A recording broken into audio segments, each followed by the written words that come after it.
Hi there, I'm Danny Henderson. Welcome back to my beautiful disclosure of everything channel. You've seen the great man on the screen, all over the smelly telly, all over the world. He is an expert researcher, he's a best-selling author, and he's so much more than that. We welcome again to this channel the great, the one and only, the legendary Andrew Collins. Hello, sir, and welcome back to my channel. Hello, Danny. Yes, nice to be back. Plenty to talk about, as always. As always, the last time we hung out together, we were going through your brilliant tome of work with Sebek Pharaoh, first female pharaoh. And then since then, we've been in touch sporadically, and you've let me know that you've been working on this great next epic volume just released. And the great work now is the Karahan Tepe, the civilization of the Anunnaki and the cosmic origin of the Serpent of Eden. That is quite the title. Before we go there, may I ask you, please, how do we pronounce Karahan Tepe? Karahan Tepe. How is the best way to pronounce it, and what is it? Well, I mean, the way that you pronounced it actually sounds more like what the Turks do than what I'm going to give, which is Karahan. Karahan.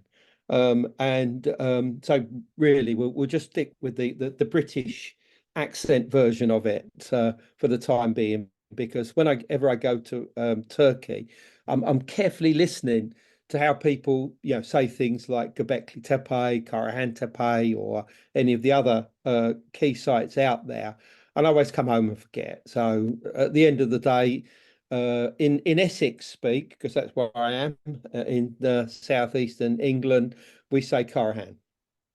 Okay, beautiful, beautiful. I love it. Now, I know that before the discovery of this great Karahan Tepe temple was discovered and unearthed, and an amazing archaeological dig obviously happened. That there was the finding and again unearthing of Göbekli Tepe, which is the sister, as I've heard you call it, this sister temple. Can you tell us where are these temples? Can you tell us what either of them are for, and why is your book focused solely this time around on Karahan Tepe? Yeah, I mean, I think all of this goes back to the idea of a lost civilization. I mean, this is something that my colleagues like Graham Hancock, have championed in their books, that there's a lost chapter of human history.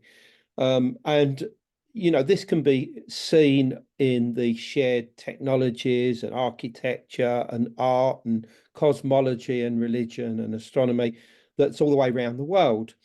But of course, this naturally evokes the idea that there may have been some kind of mother civilization, call it Atlantis, call it Lemuria or Mu, depending on which part of the world you want to place it. But I mean, for me, this is a sort of red herring, in all honesty, because we have got this evidence. It's there that something was going on at the time of the end of the last ice age, certainly. And this evidence is now beginning to mount, particularly in what is today southeastern Turkey, the particularly the region known as Şanlıurfa, because not only was this seen as the cradle of civilization, has done for the last few hundred years, but lots of old legends talk about it being essentially the Garden of Eden or the land of Eden, which of course features in, the book of Genesis within the Old Testament. And we certainly know that a number of firsts for humanity all began in this area, whether it be animal husbandry, whether it be architecture, whether it be agriculture, the first domesticated wheat, the first use of beaten copper, the earliest wine, the earliest beer, and so many other things all really began in this area. And what I asked, as much as 30 years ago, was, why is this area singled out?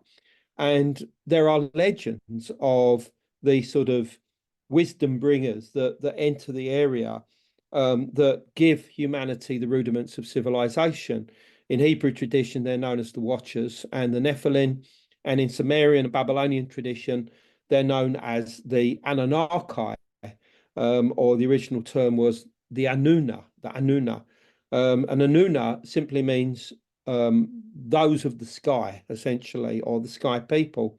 And although it's popular these days to see the Anunnaki or the Anunna as space beings that came down in flying saucers, that's not what the ancient Sumerian texts tell us. What they tell us is that they were very human gods that provided our own ancestors with what they referred to as sheep and grain, which is clearly metaphors for animal husbandry and agriculture.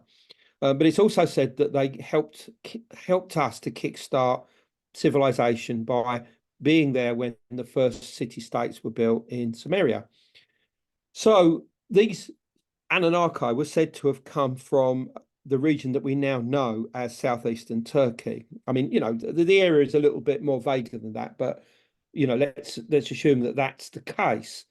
And so you have to say, what's going on? Well, this particular question is what I posed in a book called From the Ashes of Angels that came out in 1996. And I wrote that the previous year in 1995, just at the same time that the first spades were going into the ground at a place called Göbekli Tepe. Now, this is just about 8 to 10 miles outside of the very ancient city of Şanlıurfa, which was Edessa in the Bible. And basically what they were uncovering there was these incredible stone enclosures with T-shaped pillars that were covered in animal carvings. Many of them were anthropomorphic. They had arms and hands and neckties and hems of clothes, garments that they were wearing. And the T-shaped heads were the heads of the actual individuals, but in abstract form. And to me, when I saw this, and I thought, this is it. This is exactly what I'd been looking for. Evidence of what I assumed to be a lost civilization. But what I realize is that it's not so much a lost civilization we're looking at here, the culmination of a lot of human efforts that had been going on for thousands of years, and the meeting of different peoples coming together just after the end of a very traumatic period of human history known as the Younger Dryas, which could have been triggered by a cataclysm, and suddenly flowering in what we know today as Anatolia or southeastern Turkey was this incredible society. Now, the archaeologists today wish to call it Tas Tepeler. That means stone hills or stony hills.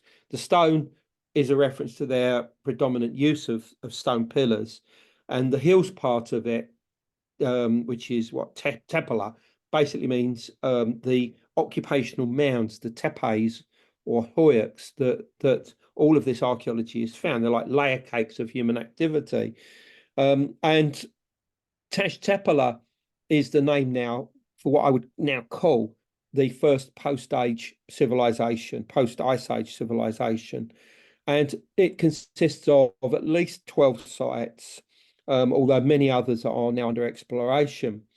The most famous of which are Göbekli Tepe and Karahan Tepe. Karahan Tepe is the focus of this current book because I've already done a book called Göbekli Tepe, Genesis of the Gods.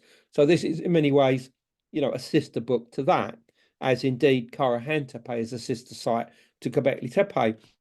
And what we have at Karahan is even more enigmatic than what we see at Göbekli Tepe. I first went there in 2004, so that's exactly 20 years ago. And then no excavations had taken place. But since 2019, massive excavations have occurred under the leadership of Nezmi Carroll of the University of Istanbul. And they've uncovered a series of incredible enclosures, some of them cut out of the bedrock, meaning that they are the first examples of rock architecture anywhere in the world.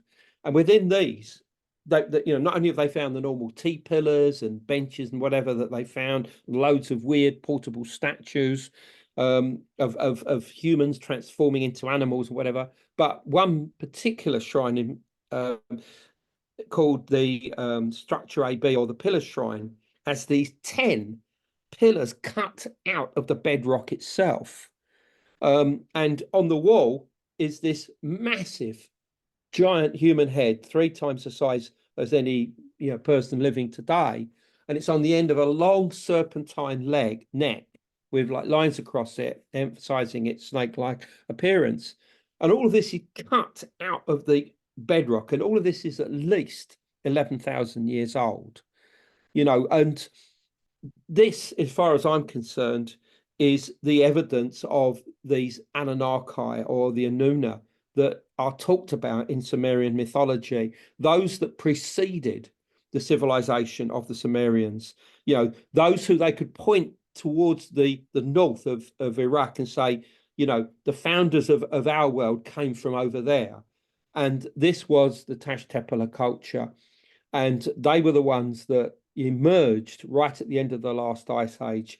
And it was them that I was clearly writing about when I wrote From the Ashes of Angels back in 1995, when the first spades were going into the ground, Göbekli Tepe. So what I've created here and in many of my other books, leading up to this, are the pieces of the puzzle that have been put together to show us who this culture is, why they built structures like this, what was going on in them, and what exactly became of them. And that really is what the book's about.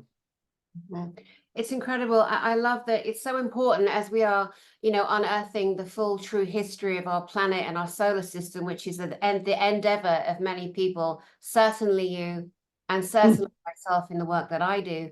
I do very much believe in off-planet brothers and sisters because I have physically met them in physical, that I could touch them as physically as you. So I know they do exist. And the only reason I speak so defiantly or definitely or passionately is because I've had those physical experiences when many people haven't ever to this point. And so if I hadn't seen it with my own eyes, physically touched an ET that felt and looked just like a human, then I wouldn't be able to have such conviction. And the same arena, you yourself focus more on the earthly nature of a superior race, and suggesting that they come from, northern Iraq area, for example. And you alluded to the Watchers. We've heard many times about, the Watchers over the years. So where would you say, how did these superior Anunnaki, the Anak, the Anunna, where did they actually come from? How were they birthed, in your opinion? Well, firstly, if the Anunnaki were human beings, flesh and blood beings originally, then if they had souls, then they're up there somewhere and they're still communicatable. In other words, if people have their own personal experiences relating to the Anunnaki and the Watchers and these figures, which are remembered in many ways as human angels, ultimately. The Watchers, for instance, of the Book of Enoch, were said to wear cloaks of feathers. There was a couple of accounts they were described as birdmen. It's very clear that they were shamans. But of course, we've mythologized them as, angels. We've given them wings and that. But we have to differentiate between what you might describe as flesh and blood, angels, and angels that might come and save us, if we're in a car accident or something, or help us through some death experience, or appear to us to give us knowledge and wisdom. That's a different thing. But quite clearly, what's going on at Göbekli Tepe and Karahan Tepe is very physical. It's in this world. But what we have to try and look at is, what did these people believe in? And the first clues of that come from the fact that these sites are aligned towards either the sun, mostly at the time of the solstices, but also to the different stars. And the stars that seem to crop up again and again, such as Cygnus, the celestial bird, the soul bird, which in Europe and in Asia is generally a swan or a goose. But in Anatolia, in the Near East, it would have been a vulture. A vulture was seen as the soul bird.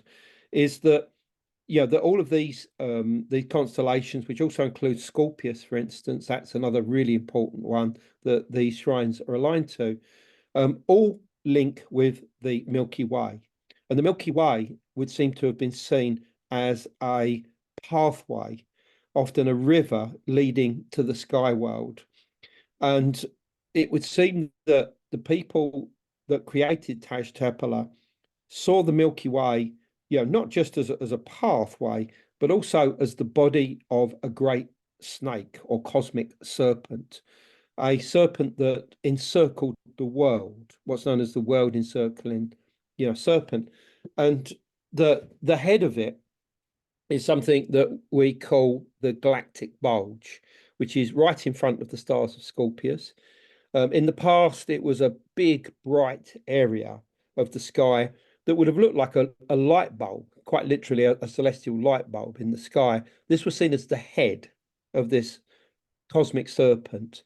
And it looks, from all the alignments, particularly at Karahan, and the fact that there's so many snakes carved everywhere at Karahan, is that they focused their attention on this area of the sky in particular to communicate with the head of the Milky Way serpent, or the world-encircling serpent, generally probably for oracular purposes, the obtaining of otherworldly knowledge that would be brought back to the community and delivered to them in an oracular fashion, very much like the oracle of Delphi in classical Greece mythology. It's the same thing basically, but obviously at Karahan it was many thousands of years earlier. It would have been much more rawer. You'd have had shamans, shamanesses, going into trances, being possessed by the cosmic snake, probably falling over and writhing about and delivering these oracular communications. This is the way that they communicated with what we would see as sky beings, and for them that serpent was their point of communication. And since we know that this very same area was the Garden of Eden, according to local tradition, and all the indications from the book of Genesis point to this area as well, eastern Turkey, is that this memory of the cosmic serpent became the serpent in the Garden of Eden, the very one that is said to have beguiled Eve and obviously Adam, and revealed to them that they were naked, and they suddenly lose their innocence and eat of the tree of knowledge of life and death, and God throws them out of the garden and they go off to the east. And there that it's said that they till the land for the first time. Well, the legends relating to this in the area of Shanlurfa don't just say they tilled the land. It says that they invented agriculture, including wheat, for the first time. And we now know that that's exactly what happened in this region around 11,000 years ago. Wheat was invented by the people that created Göbekli Tepe and Karahan Tepe. So, in other words, not only do we have the legends of the Watchers and the Nephilim, or the Anunnaki, but the whole story to do with the Garden of Eden is like some kind of parable or metaphor for the Tas Tepeler people, inventing all of these things. And maybe there's a story to be learnt here about the loss of innocence, because the people that created Göbekli Tepe and Karahan Tepe were hunter-gatherers. There's no question about this. I mean, people want to try and deny this, but they were. And what that meant is that these people, all they needed to do in their life was just, wander about, do their own thing, provide for their family, maybe a larger social group. So what made them all leave behind this beautiful lifestyle and go and live in urban environments where they would have to work with hundreds, if not thousands of people to create these incredible stone enclosures, of which, as I say, we know of at least 12 of them now, and arguably there's going to be at least an equal amount that we're about to discover. Why would they do that? And I think that the answer to that is that the world was changing, and they were frightened about the possibility of cataclysms, because I think that, you know, their own distant ancestors had lived through some kind of traumatic event, almost certainly triggered by a comet impact that occurred, I think, probably about 10,800 BC. And although that's, you know, over a thousand years before the foundation of Göbekli Tepe, there were bad things happening in the world for hundreds and hundreds of years afterwards. You know, further minor impacts. There was an ice age. There'd been periods of darkness. You know, extreme cold. You know, forcing people to migrate to new areas where there was already communities that, so they would come into conflict with that. This was a bad time to live, a very bad time, and all they wanted to do was have a quiet life. And I think what happened was that into their midst came prime movers, some kind of shamanic elite that basically said to these people, look, don't worry, we've got it all under control. All you got to do is help us build these enclosures and we will make certain that the world is stable again. And I think that that's exactly what happens. And there are legends all over the world of global cataclysms, of fire and flood and periods of darkness and things falling out the sky, snakes appearing in the sky that fall to the ground. And this is a memory of that event. But on many cases, immediately after, the survivors usually are, you know, somebody like Noah and his wife, you know, sort of their own local variations of this.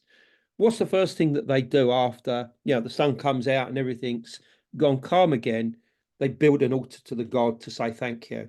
And that's, you know, the first altar is built. And I think that, again, this is the memory of the building of structures after the end of the last ice age for the first time, because things have changed. They know people, you've got to work together to ensure these bad things don't happen in the world again. Yeah, you make so many interesting points there and references to other, you know, epoch times on our planet where there's been great structure, a foundation created, thought forms created. You mentioned the Oracle of Delphi or Delphi, the Grecian temple where a female would sit, and it is said that she would be intoxicated by the gases underneath that temple, but it would put her in an altered state of mind where she would be able to prophesize and answer people's, and many males mainly would come seek out her you know, her advice, and then she would die and another oracle would come, because you could only take so much damage from the strong poisonous gases there. It's again interesting to note that as we go down the timeline, I just noted today in 2024 that bloke running Britain, Keir Starmer, some new geezer, he is again going to allow old people to die. Do they eat or do they freeze to death? You know, there are elements of our humanity that just seem stuck in the world of dum-dum land, and they openly murder and genocide. It's devastating, but I know people like me with big mouths are hoping to put that shit to an end. I also want to step back to your beautiful colleagues of times gone by. Graham Hancock, you mentioned. I remember meeting Graham Hancock and Freddie Silver back in 2000 and I think it was 5 or 6 in Glastonbury, where I know you've spoken many times at the halls there. And let's take Graham Hancock for a second. He is a great researcher too, writer.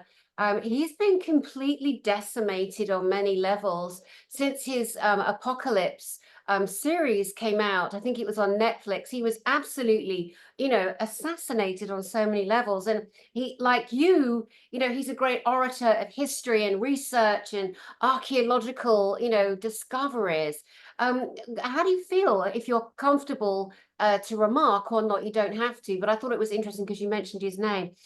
Watching people like him, you know, be assassinated by those that don't want all the information out. Yeah, I mean, it's a complex subject, obviously. I mean, I've known Graham for 30 years. I've stayed at his home. You know, he's written introductions to my books. He's, you know, given me testimonials. And I'm, you know, I'm author of the month on Graham Hancock's website in October. So we have a good working relationship. But I really respect everything that he does. I don't agree with some of his solutions relating to things, particularly at Göbekli Tepe. And I obviously support him. I mean, it is obviously very sad that there is a lot of divisions in the world that are causing what we'd call alternative archaeology to, come under the spotlight and be, you know, and what's the right word, and be denigrated to something that could be construed as, racially incorrect. I think let's put it that way. But here's the problem, and this is a problem.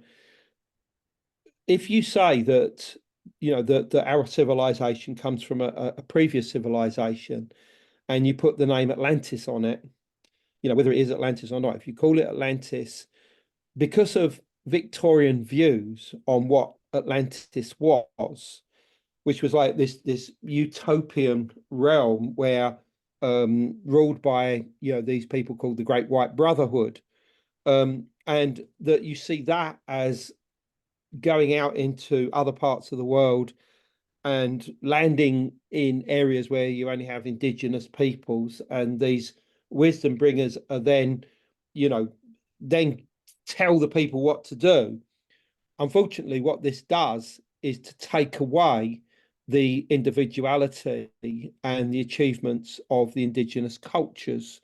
That's the problem. Now, I mean, firstly, if there was Atlantis, and I've written a whole book called Gateway to Atlantis, which basically shows that the story that was presented by Plato was really based on stories, myths, and legends that relate to the area of the Caribbean and the Bahamas. And if Atlantis had been in that area, then they certainly wouldn't have been white people. They'd have been people of the particular region in which they were in. So that's a bit of a misnomer in the first place. But I think that, as I said, that the problem is that in archaeology, they want to see everything down to what's known as independent invention. This is the idea that, if you have something like a bone needle, right? Somebody invents a bone needle to make clothing. Now, if that's found in, let's say, southwestern Europe, but it's also found in, let's say, Central Asia, and also found in China, according to the archaeologists, this would have been invented independently. In other words, each of these different peoples would have invented the needle themselves.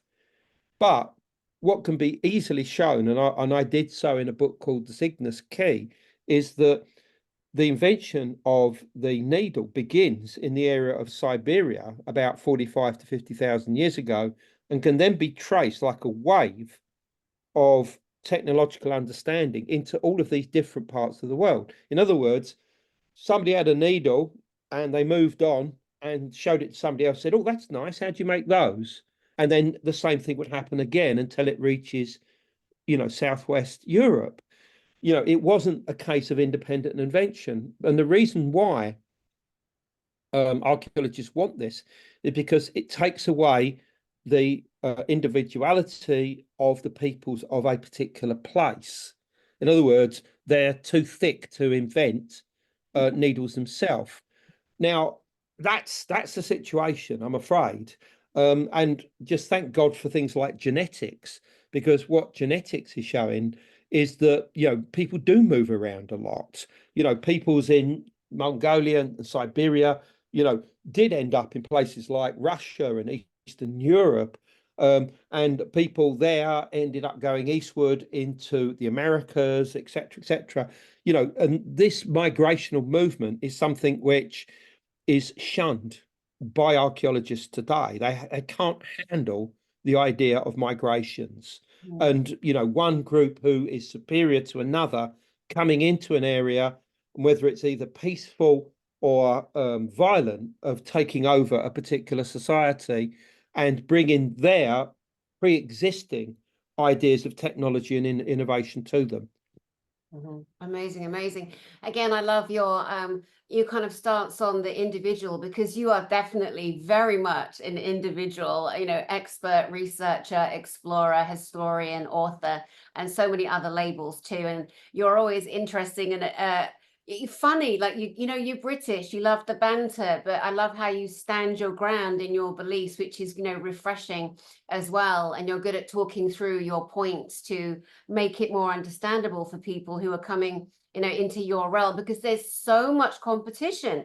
There are so many other personnel who are wishing to, you know, be the explorer that reveals this great epic tale, you know, from before. In closing, we have another 12 minutes together today, and I'm really grateful that you gave me some time. I know it's a crazy time unboxing, doing a round of interviews to talk about your book on Karahan Tepe.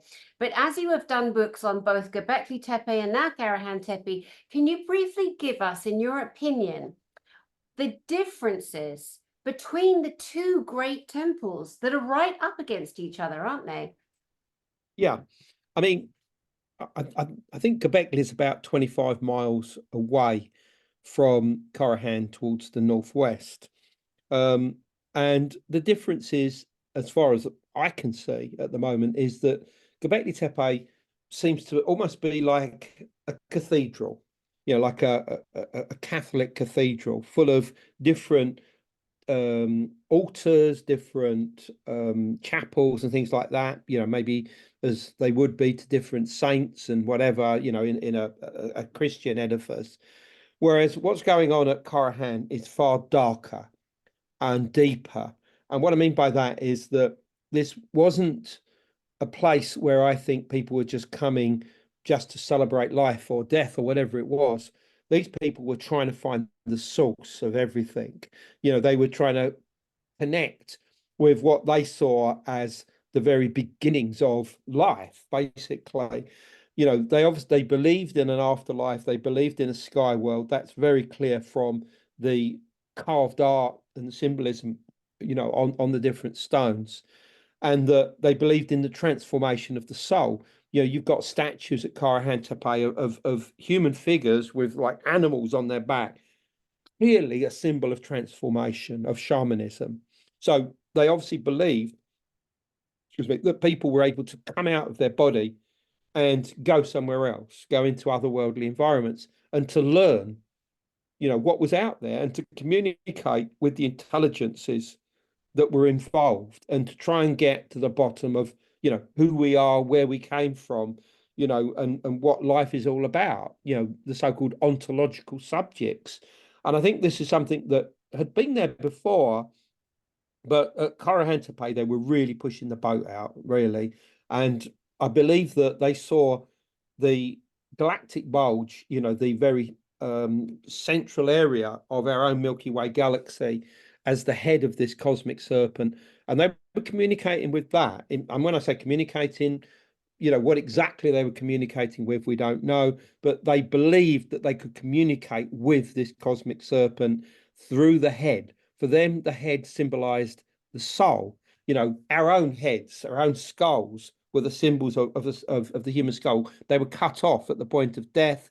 They were cleaned up and they were used as points of contact for communication with your ancestors, whether it be, you know, your Aunt Nellie, or your grandmother, or whatever it was, going all the way back to the beginning of your line. And it was the same clearly with any kind of cosmic being that they felt that they were in touch with. It was the head that they needed to focus on.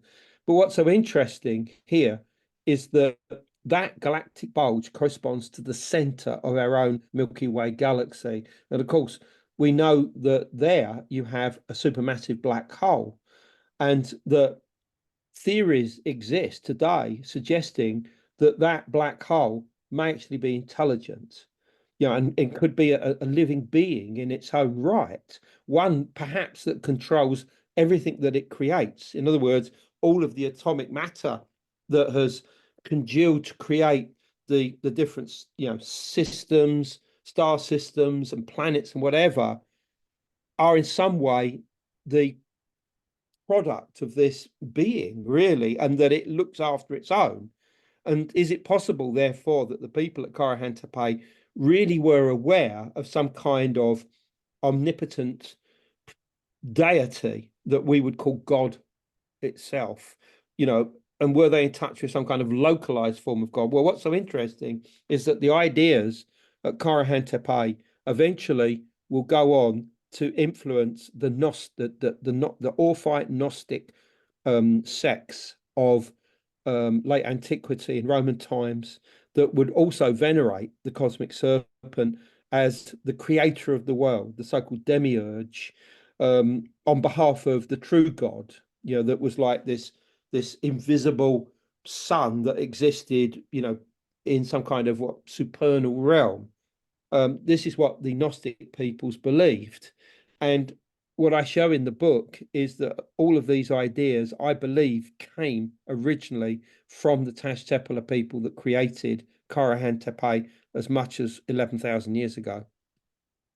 It is unbelievable, an incredible amount of work. I applaud you for it and your dedication to writing on many different subjects, on so many different epic, you know, mysteries on our planet that we have genuine love, passion, and interest for. I mean, very, very well done indeed. I wanted to ask you a couple of quick things here. You mentioned T pillars, for those that don't know what a T pillar is, and also the difference in the type of stone or materials, if any, between the two temples. Are we looking at the same limestone, sandstone, whatever the materials are, please? Yeah, I mean, Göbekli Tepe is built on the southern edge of the Anti-Taurus mountain range. That's limestone. And Karahan Tepe is constructed within the Tek Mountains. And that is also limestone. So almost all of the monuments are either built out of limestone or built within limestone, because, as I said, that they're cutting out the bedrock to create certainly the interiors of some of these shrines and structures. So yeah, mostly limestone. They use basalt as well, which is a volcanic rock, which they generally use to create bowls and you know, troughs and things like this. And beyond that, yeah, I mean, it does seem as if they were using semi-precious stones as well to create beads in particular. And some of these are definitely coming from some distance away in Iran, for instance. So, you know, it could be anything up to 1,000 miles or more, that some of these raw materials are coming in and being used for these purposes, you know. And but beyond that, I mean, the T pillars refer to massive monoliths, some of them that are as much as 18.5 feet, 5.5 meters in height. And they have like these T-shaped terminations that come out the front and the back. And the front part, I'm certain, is the jaw of an individual. And the back is like their hair in a bun, possibly with a headdress over it. And they're abstract. They have no faces. And you may say, well, why no faces? Because we certainly know they can do faces, because statues have been found where they have created, you know, the likeness of the human form. And the answer is that they were meant to be abstract because they were beings that exist beyond this world. And, you know, in other words, to connect with them, you're connecting with a consciousness as opposed to an individual. And I think this is very important to get across, that they believe that these were ancestors that lived in the other world.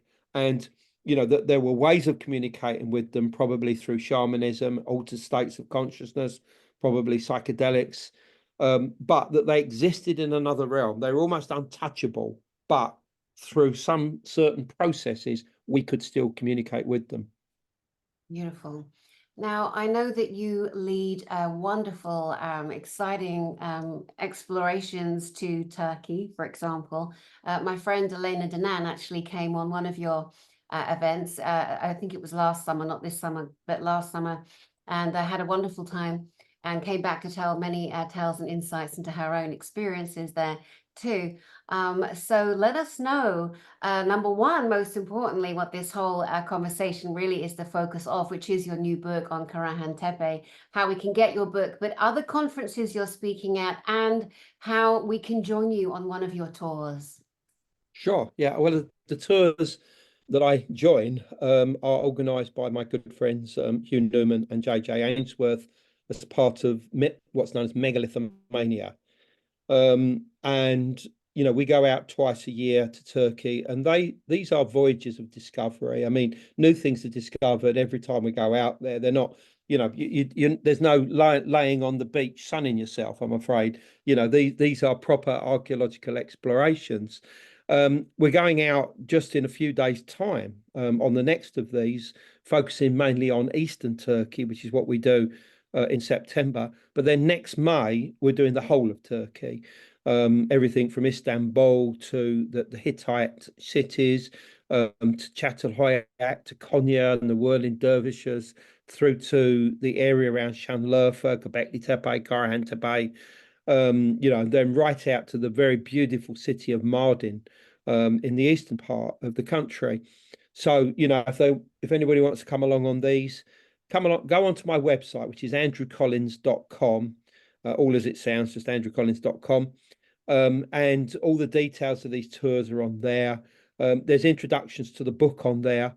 I've just done a couple of articles, which I shall be, uploading onto there that will give people a good rundown of the books, the new book, I should say. And as far as conferences are concerned, in the UK, we're doing a big conference in November the 2nd called Origins, or the Origins Conference. That's in Wiltshire. Details again on andrewcollins.com. And if you happen to be in Florida in October, I'm at a big conference there. It's a big conference being put on by the Edgar Cayce Foundation people.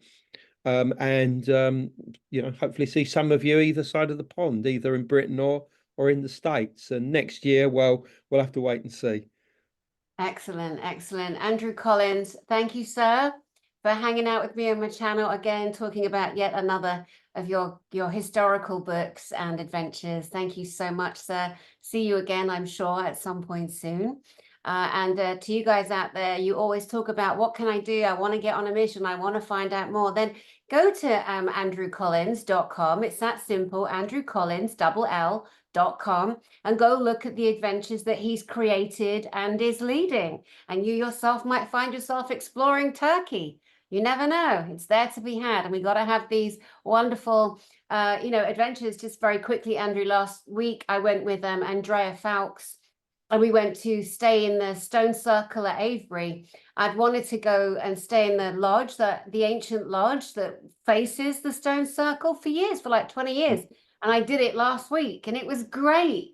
I mean, awful night's sleep because there's so much energy. I'm so sensitive. I dreamt I was out there in the stone circle digging up treasures, and they were all copper. They were all made of copper. It was very bizarre, but wonderful. But people, it's like, save your money and go have an adventure, because we just don't know what's around the corner. And with that, I leave you, Sir Andrew Collins, and I leave you, beautiful people out there. Thank you so much. My name is Danny Henderson. I send you love from my heart to yours, and I'll see you soon.